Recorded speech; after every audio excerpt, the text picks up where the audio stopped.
সরকারের ঠিক এক মাসের মাথায় দাঁড়িয়ে মুখ্যমন্ত্রীর ঘোষণা, রাজ্যে টাটারা আসছেই। কোথায় আসছে, কবে আসছে, এই ব্যাপারে অবশ্য তিনি কোনো স্পষ্ট করেননি। স্বাভাবিকভাবেই মানুষের মধ্যে প্রশ্ন, তাহলে টাটারি কি ফের সিঙ্গুরে আসবে? কি চাইবেন আপনারা? দেখুন, 2019-এ যখন সাংসদ হয়ে গিয়েছিলাম তখন মানুষকে একটা কথাই বলেছিলাম, যে তারাও বলেছিল যে টাটা ফিরে আসুক। কারণ সেই সময় দাঁড়িয়ে রাজ্যের যারা কৃষক তারা খুব আঘাত পেয়েছিল, তাদের কাঁধের ওপর ভর করে মানে আমরা কৃষি চাই, শিল্প চাই না স্লোগান দিয়ে পুরো ক্ষমতায় এসেছিল তৎকালীন মুখ্যমন্ত্রী মমতা বন্দ্যোপাধ্যায়। এবং তারপরে শিল্পের কিচ্ছু করতে পারেনি, পুরোটাই সুপ্রিম কোর্টের আন্ডারে চলে যায় এবং চাষিরা চোখের জল ফেলে। এবং যারা শিল্পের জন্য, টাটা যখন অলরেডি ইনফ্রাস্ট্রাকচার তৈরি করে ফেলেছে, শিল্পের জন্য নিজের ট্রেনিং দিয়ে সার্টিফিকেট নিয়ে তারা বসে আছে যে এই শিল্প এলো বলে, তারা কাজ করবে বলে, সেই সময় তাদের স্বপ্ন ধ্বংস হয়।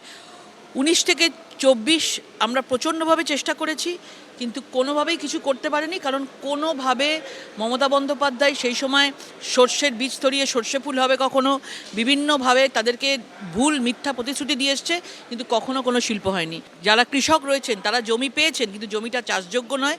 আমরা চাই শিল্প হোক এবং শিল্পের সাথে সাথে আমাদের যুবকরা, যুবতীরা আমাদের এখানে কাজ পাক। টাটা আসবে বাংলায়, টাটা ফিরবে, এবং সেটা কোথায় হবে সেটা মানে সকলের জন্য একটা চমক থাকুক, এটাই বলবো।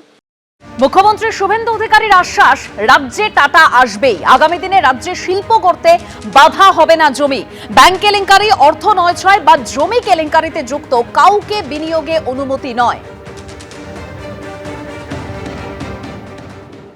সিঙ্গুর এবং টাটা, এটা নিয়ে আমি এই মুহূর্তে আপনাদের বলবো না। প্রথমত বলি, টাটাকে এখানে আনবো আমরা, এবং সিঙ্গুরে যে জমি, সেই জমি সরকারের হাতে এখন নেই।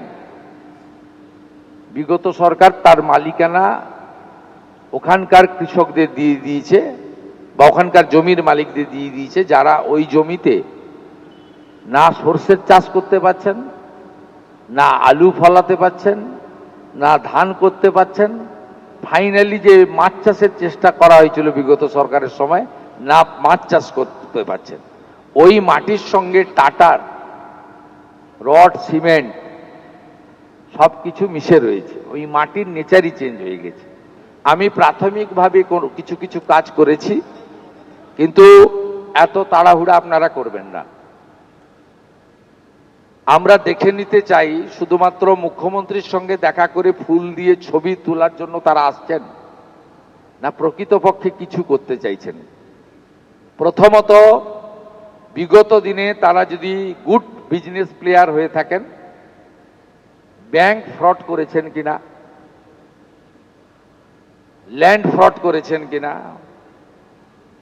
এবং তাদের বিরুদ্ধে কোনো ধরনের মানি লন্ডারিং সহ তদন্ত চলছে কিনা, এগুলো দেখা আমার প্রাথমিক কাজ।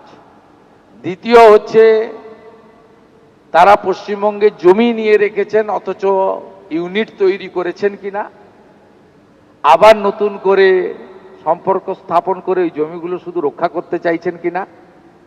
তৃতীয় হচ্ছে, তারা আসছেন কাটসিমিট করতে, না ডেস্টিনেশন বেঙ্গল একটা নির্দিষ্ট পরিকল্পনা নিয়ে আসছেন, যেখানে আমি তাকে 70 জমি তুলে দিতে চাইব। বেঙ্গল বিজনেস সামিট করতে নির্দিষ্ট ইভেন্ট ম্যানেজমেন্ট সংস্থাকে আগের রাজ্য সরকার দিয়েছিল 635 কোটি টাকা। তদন্ত হবে গোটা বিষয়ের ঘোষণা মুখ্যমন্ত্রীর। ইজিবিএস করতে গিয়ে মমতা বন্দ্যোপাধ্যায় একটি ইভেন্ট ম্যানেজমেন্ট সংস্থাকে মোট 635 কোটি টাকা দিয়ে গেছেন। 635 কোটি টাকা একটি ইভেন্ট ম্যানেজমেন্ট সংস্থাকে। এরও তদন্ত হবে। তদন্ত শুধু নয়, মামলা আমরা করব, এবং প্রয়োজন হলে মানি লন্ডারিং যারা ইনভেস্টিগেট করে তাকেই হ্যান্ড ওভার করবো। আমরা ছাড়বো না, ছাড়ার জন্য তো মানুষ বসায়নি।